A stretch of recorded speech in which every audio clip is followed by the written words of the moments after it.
we've got Jeremy Perkins from the French Press. There's lineups at both coffee shops, driving miles just to get a chocolate chip cookie. Modern version of sort of travelling and foraging for food. I've driven for my carrot cake. I've right? worked for it, It's you know what I better. mean? Hospitality, baked goods, food offering. When you get a coffee in your coffee shop, what are you having? Okay, if I get a coffee in my coffee shop, can I have a recipe for your tomato soup? Can I have the recipe for this and that sort of thing? No. Okay, well here we are. We're back with another Conversations with Kirk, and really, I would say a local celebrity. We've got Jeremy Perkins from the French Press. Hello. Times two. Times two. Welcome. Yeah. Thank you. Yeah. So we were just chatting before we got started here about your name. So you have like a proper name. I have a slightly ridiculous name. Jeremy Charles Cordley Perkins. Okay. So the Cordley part being a family name, which is obliged to be bestowed Right. upon each, So the adult. oldest son or what? Oldest son. Or Actually, any son. it has only been son, actually, but it could be daughter. So, Okay. yeah, absolutely. Yeah, we kind of have the same thing, but ours is a little bit simpler. That's the middle name of James that seems to go. Everybody's got a middle name of Okay. James in our family. So I'm Kirk James Walper. My dad's Eric James Walper. Our Any- son's Austin James Any Walper. females with James, No, kindly slapped in the middle of their name? not yet. Hey, who knows? The next generation? I don't know. Just call them James straight away, no messing. Yeah, so pretty cool. So you're obviously a local business person, Yeah. and I'll tell you the reason why we reached out to you, because one of the questions that we ask all of our guests on this show is, what's your favorite go-to coffee shop? And guess what? And French Press is like, I'm going to say 99% of the time, that's their choice. Excellent. You've really making an impression on so many people locally. What are you doing over there? Well, I've been doing this for 25 years Yeah. on 2 continents. Often when you go into a specialty coffee shop that takes coffee really seriously and they try and do coffee roasting competitions and win awards, Yeah. you walk into the place and often the coffee's very good, Okay. but the other offerings, there's not really so many baked goods. The food offering is a little bit disappointing. So sometimes the hospitality is a bit disappointing. It's we're too cool for school and Yeah. you should be amazed by our fantastic pour over, but we don't care about the rest. So conscious of that, and conscious that in any business, your products could be absolutely perfect, but if the hospitality side of your business is lacking, Right. you'll probably beat quite a lot of other businesses just by... There are many businesses that exist out there that their products are not especially very good at all, but they just do it in a professional Yeah. way with great hospitality, and they run a great business. So it was trying to tick a few of the boxes: hospitality, baked goods, food offering. So I think that's sort of key really for us. So where did it start for you? Like, why coffee? Coffee started because, I was formerly a viola player. Okay, so you need to tell me what is... Okay, what's so what's viola is a slightly bigger than a violin. Oh, okay. And it's a fifth lower. So in a symphony orchestra, and you look at a symphony orchestra, you have first violins, second violins, violas, cellos, Okay. double bass behind. So that's what I did for a living, and I went to university. I went to Royal Academy of Music in London and studied in Brussels and various other places, and came back and worked as a freelance viola player in London for some of the symphony orchestras and wow. some of the West End shows. And whilst I was doing a West End show, Phantom of the Opera, I spoke to the French horn player that just happened to live near where I was originally from. And I just said to him in the interval between Act 1 and 2, do you fancy opening a coffee shop in Huddersfield? And he just thought about it for all of about 10 seconds and said, yeah. That was easy. So that pretty much, and of course, naively we thought, well, we've been so successful with Right. music, we will just open a coffee shop. It'll take about 10 minutes. Yeah, we're how hard making can it loads of be? money, and then we'll just go back to living in London Yeah. and playing the viola again. Sounds and, like a good plan. It didn't quite transpire like that. It seems that actually running a business is slightly more tricky than just having some half decent coffee and being nice to people. Yeah. So that was 25 years ago, and that business was Coffee Evolution Okay. in Huddersfield, which still exists. And then is that where you're originally from? Yeah, it's Huntsville? Huddersfield. So Huddersfield. it's sort of not quite, but between Manchester and Leeds Okay. in Yorkshire. So that's where it first started. Then not too long after that, we started roasting coffee under the company Bean Brothers Coffee Company, and that was with my brother James, and that still exists too. He's still they're both. He now owns Coffee Evolution. Actually owns. And that's over there. Absolutely. Yeah. Do you ship? We don't actually. No, We've missed a trick there. I think the smart thing to do if we ever did that would be I'd just copy his roasting recipe for his blend, he would do the same and you put the different stickers on. So, but we haven't done that sort of thus far, but we may. So has it been, so this like perfecting or getting this perfect blend and perfect roasting, did you start out with a plan, or were you just trying something new? Like what is that, what's entailed in making a good coffee? Or is this like the soup Nazi and you can't give out your secrets? No. I mean, it's. Yeah. I mean, if somebody asks, often people say, "Can I have a recipe for your tomato soup? Can I have the recipe for this and that and that sort of?" No. Okay. But coffee-wise, there are different things to examine. So, being from a musical background, your life from a young child is being entered into competitions. Yeah. From a very young age. You enter lots and lots of competitions and usually stood on your own on the stage, and it's quite nerve-wracking. But because you're used to competition, I always use it as a barometer to what progress we are making. That's why we do roasting competitions. I mean, when we do well in one, usually 2 minutes after we've won first or second or third prize, I'm like, okay, what's next? Yeah. It's sort of move on to the next thing. So it's just, so there's a vast difference between what we roast at an international competition and win or do well at, and what we're going to sell what in people French like press. to drink. Yes. Okay. So if I wanted to just make money and not worry too much about, in my mind, for my peace of mind, what I was doing, I would just roast much darker coffee and probably sell donuts. Right. But the difference with our coffee, and it's not just us, there are lots of people, quite a few people on the island doing this sort of thing. I mean, the nearest guys to us are probably Regard in Nanaimo, and then you've got Drum Roaster further down, and then people in Victoria as well. We roast slightly lighter coffee, so that the idea is that the flavour characteristics of the terroir, as they like to call it, should be different, should taste differently in the cup from Kenya to Ethiopia to Colombia to... So we try and highlight that. Now, if you take anything else and go too dark, there's less likely. There's no right and no wrong. Right. I mean, some people like drinking just dark coffee, and there's nothing wrong with that. So your award-winning coffee, is that on the menu, or is that like, or yes, kind of, or? You can pretty much always buy them, but the difficulty is if somebody says, you won a gold medal in this competition in like 2019, let's say, or 2020, is it on the menu? I'll say, well, the current iteration of it is, but obviously that was 6 harvests. Right. So but we're roasting the same coffee from the same region in the same way.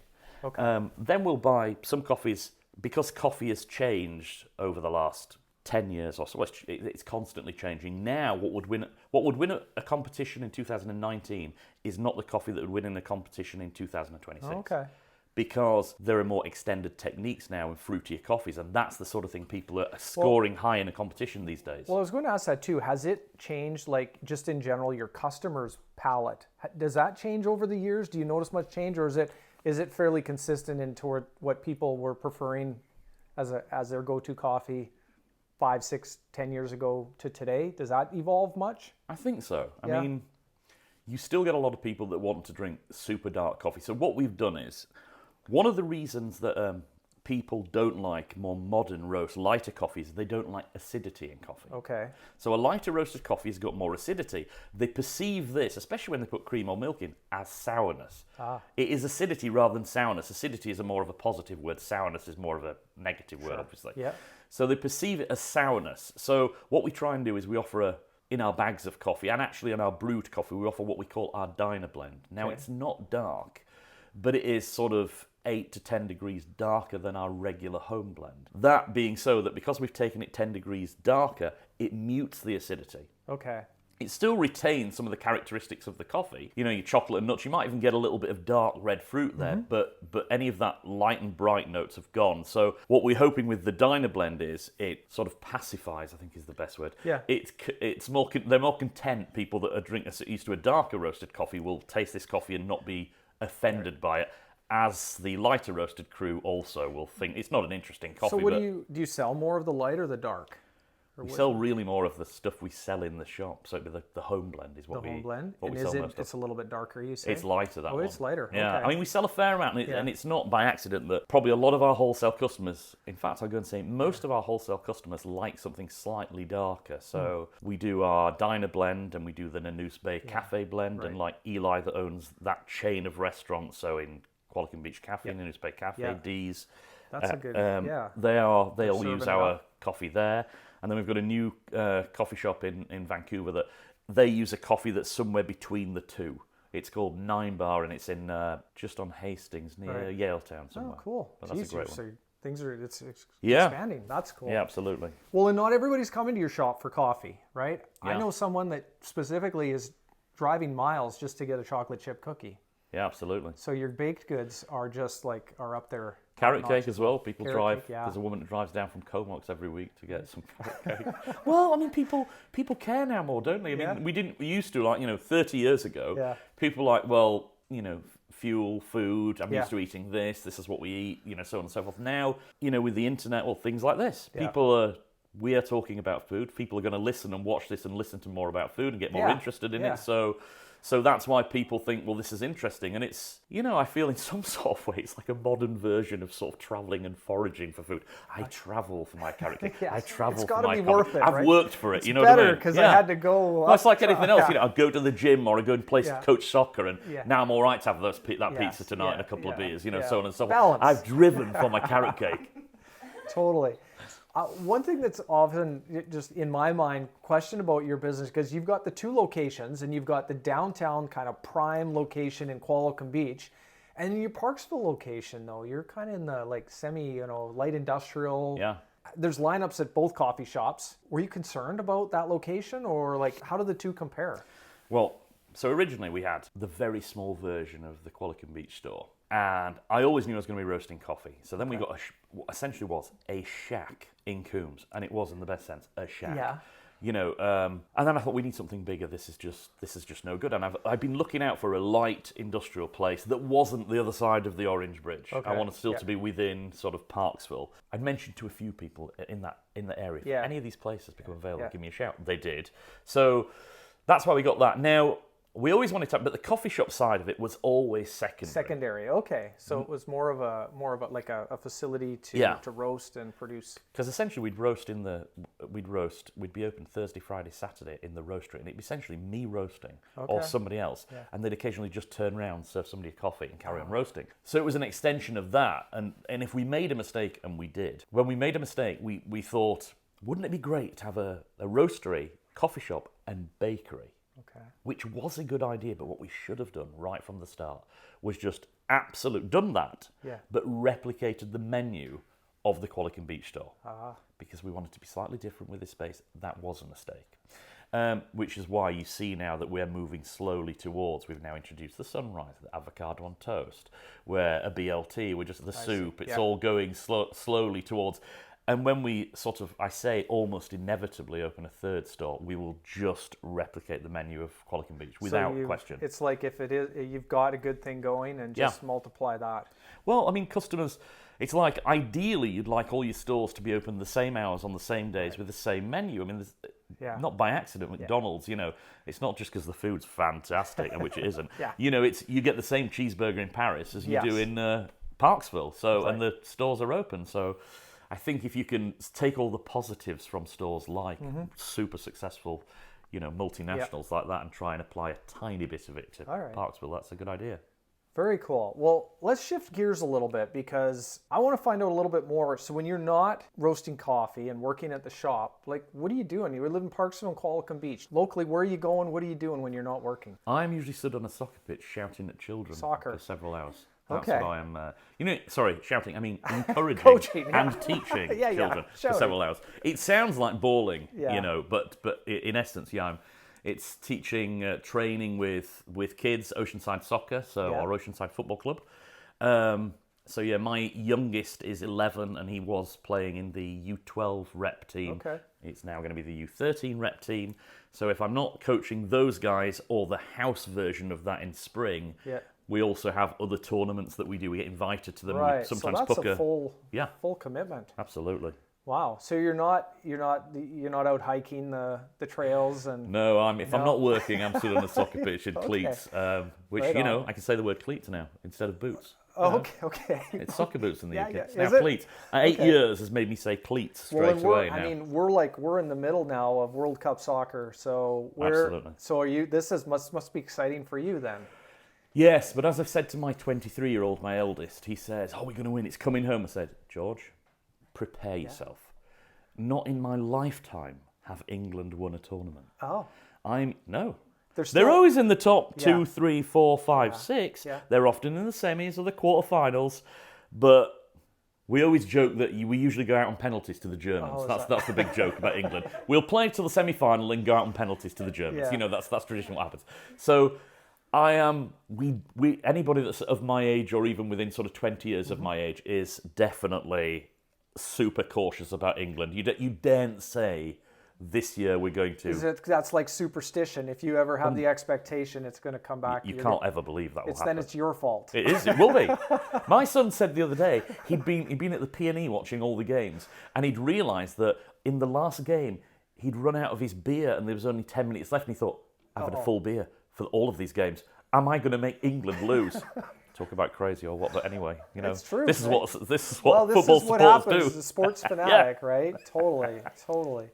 Yeah. What about? So, do you go out for dinner then? Like, do you have a favorite go-to restaurant? Where do you go? When we go out, we're often going out for dinner when we're in Vancouver, to be honest. Okay. Here, I often support places that I think do a really good job, professional job. Yeah. I'll go to Eli's places, whether it's Qualicum Beach Cafe and a News Bay Cafe. Those are great. Where else do I go? When we're up in the Courtenay area, we've been to Locals, I think it's called. Yeah, We've been it is a to good one. Kingfisher. The Kingfisher, yeah. We go to the Kingfisher, Okay, so we had our okay. wedding reception there. Nice. So yeah, Kingfisher we go to, and coffee shops. I always support. I mean, they do good croissants. Yeah. It just happens they have a coffee. I go to Freya in Cumberland, Laneway. Again, it's another place that occasionally has our coffee. Okay. So them in Cumberland as well. Okay. So yeah, quite a Very few places up and down the island. All right. So when you get a coffee in your coffee shop, what are you having? Okay, if I get a coffee in my coffee shop and I have absolutely no time and I just need to get some coffee because I'm driving to another shop, I will just get the home blend bulk brew and I'll just pour it quickly into a cup, half a cup, and walk out to my car. You having a black, or are you putting anything in it? Black. Okay. If I've got some time in the shop, Okay. I will make myself a pour over. And if I'm making myself a pour over, it'll want to be the more fruit-focused forward ones. Yeah. And an anaerobic natural coffee, or a co-fermented coffee, or like a washed Kenyan coffee, something light and bright. Okay. And then you're having that straight up black as well? Or Yeah, you absolutely. Yeah. You're not messing it up with... The only time I put sugar and cream in things is in coffees that I wouldn't particularly like to drink on their own. Okay. And I always think of it as like a slightly different You're drink. trying to enhance it with... I'm enhancing it. I've had other coffee pros taking a great picture of their breakfast in a place and then just putting, and there's a picture of their coffee in the shot, and it's obviously got cream in it, and they put, some coffees need a little cream and sugar, that's all they put in the thing. So and for those reasons, I will drink it. If it's genuinely sort of the coffee I drink, I always drink it black. Okay. But if not, I don't mind putting some sugar in it. And then what are you getting on the side? I'll be honest, I think our cookies are too big. I do. Okay. So when I have a cookie, I'll break one in half and I'll give it to another member of staff. I mean, don't get me wrong, I could probably eat 8 cookies a day, but probably in halves. So I'm like, one of my members of staff there, if I want a cookie, I'll break it in half and say, "Chandler, will you eat this?" It's like, the younger guys, particularly the males, they like garbage disposals. "Chandler, vanish this. And they will. "I can't eat this. Make that disappear." And it's gone in a second. Yeah. So I might do a cookie, and we've got a new one at the moment called the Harvey Milk cookie. Okay, what's that? Which is, so Harvey Milk was somebody that was assassinated, actually. He was a San Franciscan politician. He was the first openly gay member of the Assembly in San Francisco. Okay. When I had this idea, and I had this idea because Pride was just around the corner, and we'd been to a cookie store on our visits to San Francisco called Hot Cookies, or Hot Cookie. Yeah. And they got this Harvey Milk cookie, which had got some toffee pieces in. So our iteration of it is Belgian chocolate and score pieces. Ooh. And it's kind of like our dark chocolate and sea salt cookie, brown butter. So it's still got the brown butter in. But it's that, and that's why we called it the Harvey Milk. And we did it for Parksville Pride, but we're just doing it now. I think it's a good cookie. It kind of caught on. People like it. And it could just be that it's our newest cookie and I'm bored of the rest. So who knows? Hey, legitimately I can't say, but that's my sort of, I'll half the Harvey Milk when I want something sweet. Okay. Well, very cool. I find that fascinating because year-round, you can have whatever you want. So this is the inside scoop on the well, go-to. the thing is, it's like anything else. With the best things in the world, you can get bored of them. But I think all the staff will pretty much have a similar thing each day, whatever they have, whether it's a BLT or and they'll sort of go slightly off book with, you know, like I'll have a salad with a fried egg on or you know, whatever it'll just be. But yeah, we generally, I mean, I'm still eating my food, and when I was in the UK, I was eating it 17 years later. So I think that's a good sign that the staff that is still, a good sign. Eating the food there. Some things do take the test of time, absolutely. Right? So, okay, well, now we're at this portion of the conversation where I offer up some Walper wisdom. And I'm going to ask you for your Perkins wisdom as well. But my wisdom for today, and I think that you've inspired a bit, and that is just to not wait for the motivation to do something, to just get out there and take action and do it. As an entrepreneur, local business owner, like, you have to take a leap of faith to just go and do it, rather than waiting for all the stars to align and everything to be perfect, right? So my Walper wisdom is just stop waiting, take action, and take action every day. It's one of my favourite Canadian phrases, the get her done. Get her done. Absolutely, it's a great one for anybody, anywhere in the world. It's because, you know, it's almost frustrating when you think, I've got this idea and I'm just not going to be able to do anything about it for 2 days. You think, just get on with it. Yeah, just get on with it. Just do it. You know, and you can always, if it's not perfect, it doesn't work out, you can always change things all along the way and, you know, tweak things until it's right. But yeah, I've got a low threshold for boredom as well. So it's difficult running a business because when you go to a business talk, I once heard this guy in a very clean white suit. I don't know what he looked like, but white tie, white shirt, white suit, and he was talking about it, and he was saying essentially, if you are in your business, i.e., in my case, if I'm roasting coffee, serving customers, I am not running my business. Right. And it's affording yourself some time to just be able to let me just think, let me examine all the parts of my business and what could we do better and how could we do it. But it's affording yourself that time. Combination of that and the get her done business, I think, is the winning combo. All right, well, that is some wise words for sure. And I think that, I mean, it's a true testament. You're creating a product that people love locally, and I can tell just from talking to you, you're excited about what it is that you do, which I think that has a lot to do with success, right? In business. It does. You actually, you know, if it excites you, then well, if you don't believe fully in what you're doing, you're half-hearted about it. I think that's just inevitably going to show in your staff and in the sort of things you sell. Yeah. Well, I can definitely feel it, and I know that everybody keeps talking about the French press, so you are doing something right. There's no question. Thank you. That wraps us up for today. I really appreciate you taking the time away from the shop and from coaching your team and cheering for your team right now. Absolutely. We're like right in the middle of it, and again, really appreciate it, Jeremy. So if you haven't been to French Press, get there, try the baked goods. The coffee's amazing. We love it there, and maybe you'll see Jeremy there in the back. Absolutely. Working and beleaguered in the back, but there nonetheless. Maybe you'll get a half a cookie from him if he's got some to spare. Yeah, absolutely. Anytime. Not quite anytime. Sometimes. All right. Okay. Thanks, Jeremy. I really appreciate it. Thanks again for watching. Thank you.